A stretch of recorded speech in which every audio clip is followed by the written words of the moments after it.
All right, ladies and gentlemen, here we have a tiebreaker match between BONKZ and AU.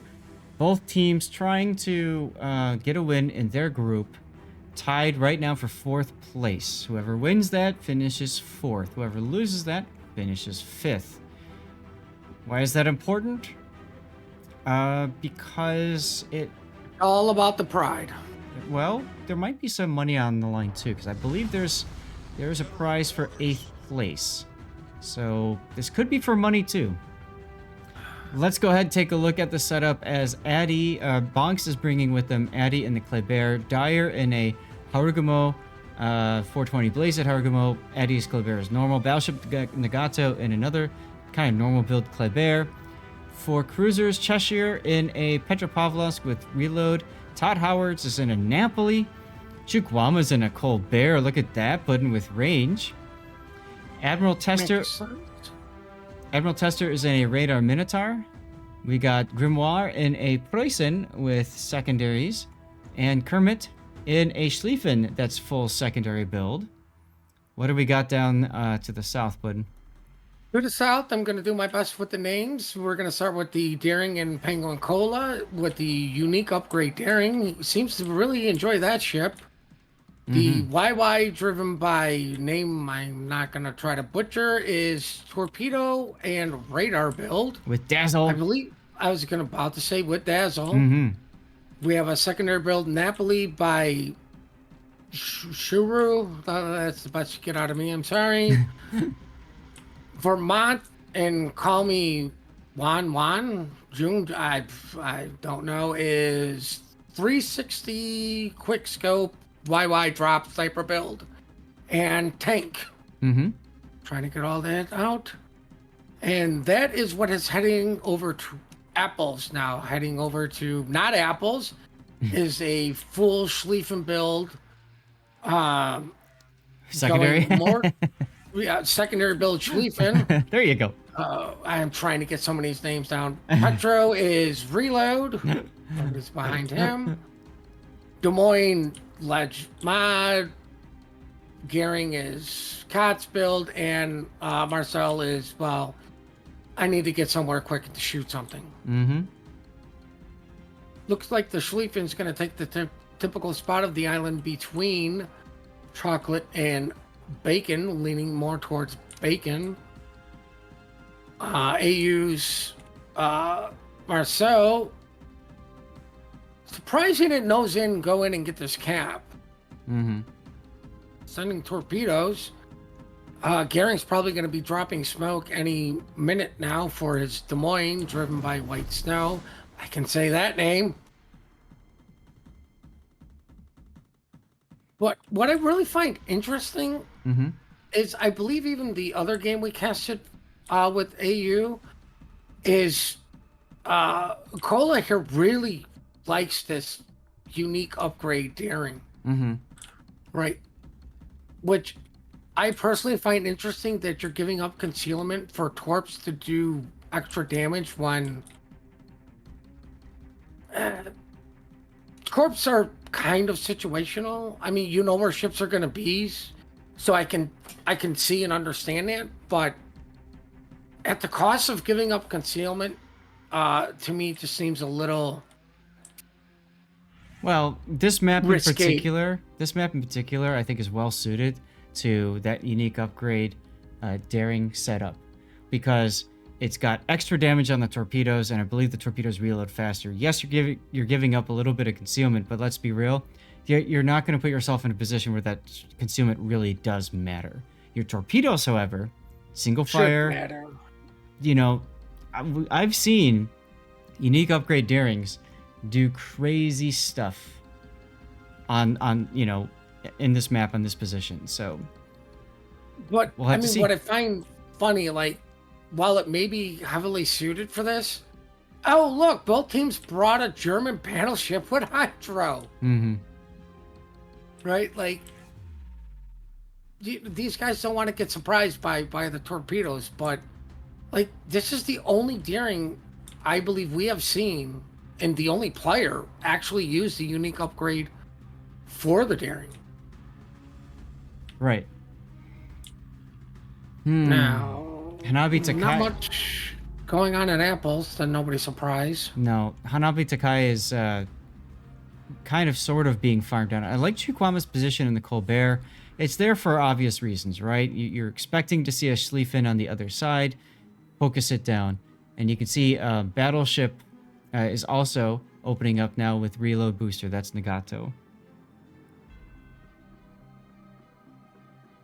Oh,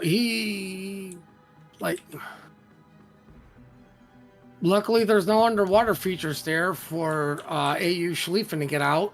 Mm-hmm. Yeah, But Hanabi's... unfortunately, I think leaving, it's actually giving the Colbert the distance to drop those shells in on him. Yes, this is a big mistake leaving with the Schlieffen right now. If you look at it too, you can see Grimoire in the Preußen is also pushing into the B cap. Now he's got to be careful because of course Daring can fire torpedoes at him. But right now he's just sitting there shooting his guns. Very interesting. Well, the Preußen goes down. Or goes dark. He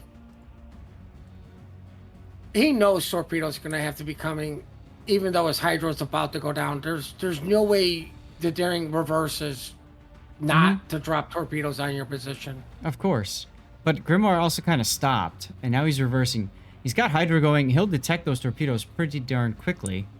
Oh, what is this Napoli doing? His hydro's about to go down. I believe those torps are within hydro range, so he may have caught like just the front ones, but he knows like there's more behind. Yep. So you got to turn. Now watch the damage this one in the bow is going to do. Pretty good chunk. Causes a flood. Now DCP is down. And here comes the second. So those are two pretty big torpedo hits. That is a sticky flood. Correct. Due to the fact that both battleships, I'll zoom back out here, both of them have their hydro on cooldown right now.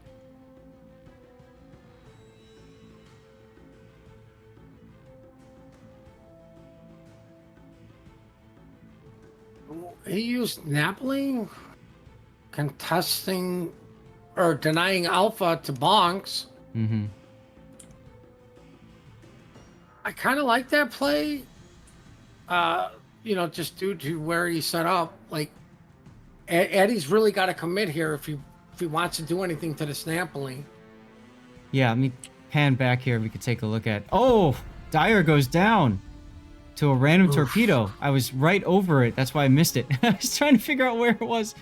He takes a random gearing torpedo. We talk about how powerful torpedoes are in King of the Sea. You get that luck chuck. You get that very low reaction time.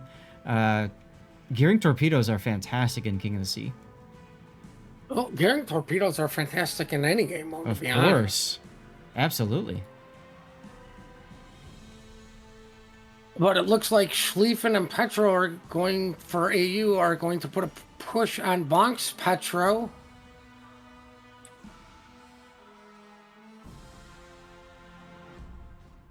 Even, let's see, the Petro did take a shot at Admiral Tester over at Chocolate.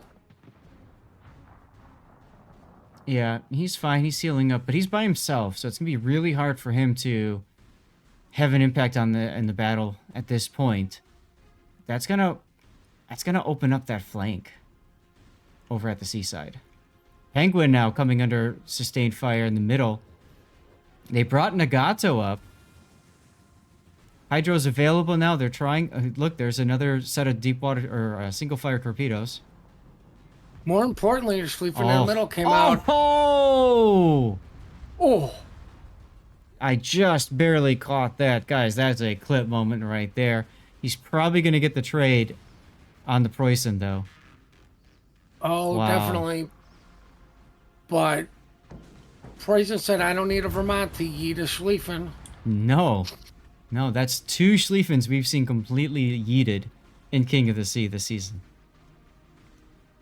One more day, you never know. There might be more coming tomorrow. BONKZ does finally get the bacon cap. but at the cost of one of their battleships. Mm-hmm. Ends up being a trade, but that's a better trade, I'd say, for EU or AU at this point.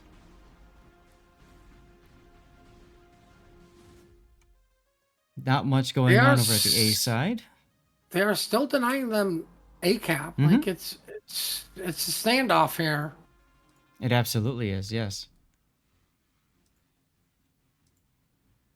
Like I wonder if AU brings their Marcel, have the Napoli come up on the one side with his smoke running in his plane to get rid of Addy on this cap. I mean, they need to clear it out. And if you look at it, Call Me Yun is leaving? Do you see that? I think he's trying to get a better shot in on the Napoli, maybe? On BONKZ on Todd Howard's Napoli? But I mean, like, all Todd has to do is go forward. Mm-hmm. Right into the YY Yeah, I was gonna say, wait a minute, forward? he's gonna go forward right into one. Oof. Gadunk. But I mean, like what else does he do? Like realistically, like yeah, the Vermont is relocating to get shots in on him. Mm-hmm. And decent shell hits there. I mean, any damage on Todd Howard is good damage. Mm-hmm. Here comes the second set of YY torps. And it's like, if you're Todd, you have to know that these are coming. Yeah, you can see he makes Inky and he's just running. Oh, yeah, so but will he eat a torp though? Hey, now, no yawning. You're going to start the yawn train. I haven't been asleep. Oh, he does take a torp up. He's going to take two. He's going to go down right here. Oh, big kill for AU. Big kill for AU. Addy now in trouble. Realistically, you know, that was what was definitely protecting Addy, you know. Mm-hmm. But, like, I still don't understand why so many teams are doing that. We're just going to come at you from the same side of the island. Yeah, it doesn't make a lot of sense. You got to go on either side of the island to force a split. And what Putin is talking about is right now the Marceau and the Napoli are approaching Addy from the same angle. And I guess the reason they're doing that is because the Kleber and Schlieffen are covering the other approach. But what that means is it's really hard to take Addy out. But, I mean, you can actually afford to give up a ship to get rid of Addy, to get the cap. But what I'm saying, though, is they don't have to. Look at the Vermont. Oh, that's a slap. That's all they got to do is force Addy. See, there it is. They just had to make it so that Addy's forced to go forward into the Vermont guns. And now they haven't risked as much HP and stuff. And they've got a clean kill. I like that play, actually. I really do. And you thought the Vermont was leaving? Well, that's what it certainly looked like to me at first.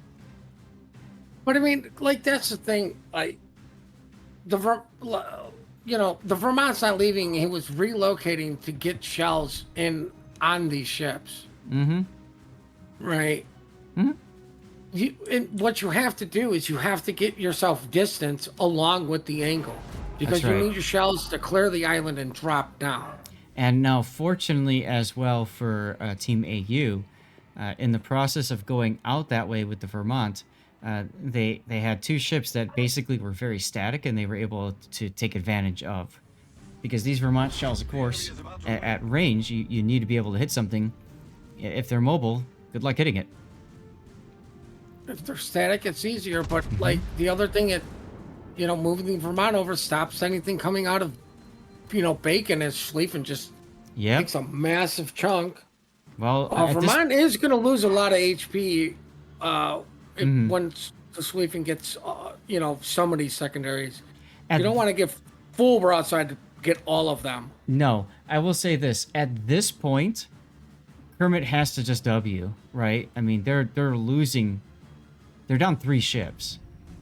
So, I mean, you're down 3 ships. You're down caps. Look at Chukwama. Oh my God, look at Chukwama in the middle here. He's going for it. He's gonna go right into the gearing. As there's a Petropavlovsk. Oh my goodness, look at this one. Kleber's gonna try to turn and get the other torpedoes off. He's just gonna ram. Oh, he gets it! He gets it! It's huge, but Kermit's gonna go down. Battleship Nagato gets that kill, and here comes the Colbert coming around Chukwama. Just saying, to hell with this, at least I'm gonna kill you.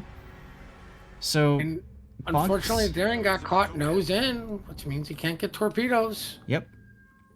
So now, BONKZ has secured the A side, or sorry, the chocolate cap, C side.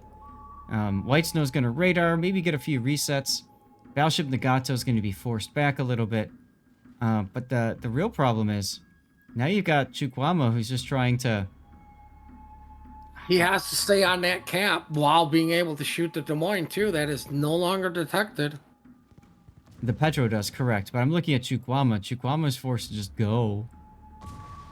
Well, I mean, that's what Colbert does. That is what Colbert does. W's and just shoot everything. Mm-hmm. But sadly, his Hydra is still down. And he's going up a angry smoke cloud.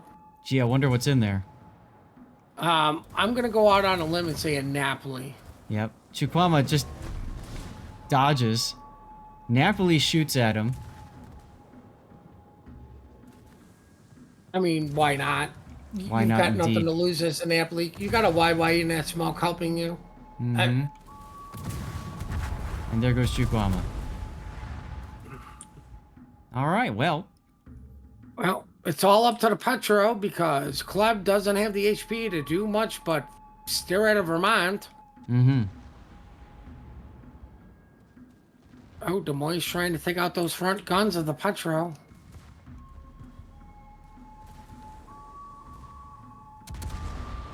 I mean, you might as well at this point go for the turrets, right? There's a decap on White Snow's Des Moines. Forces a DCP. Another one. Paying a favor, incapacitating one of the turrets. Yep. Now let's back up here. You can see both of them have had a turret decapacitated. I mean, you know, it doesn't really matter that much at this point, but hey, it looks fun. At this point, if you're White Snow, you just go for the ram. Oh, exactly. Especially considering you lost in your number 2 turret. He's not. He's going for the drive-by. Oh my goodness. And he fails the drive-by. Well, I mean, here's the funny thing. Both of these ships' turrets don't exactly turn fast. No. If you're going to go for the drive-by, why do you not have your turrets preset? You've always pre-turned. That's correct. Now, ironically, both of these guys have actually done this correctly. And nobody's turning to try to get their full broadside in on any of these guys. Cheshire with the butt turret. Did you not see White Snow was trying to get butt pens instead of going for, I don't know, superstructure or use HE? So we got ourselves a double death pick for the end of this round. Woo! Team Bravo wins. Fortunately, they were on the wrong server this time. Oh, goodness. Goodness. All right. Well, congratulations to AU. We'll go ahead and set AU as the winner. Technically, I got to get them a point as well.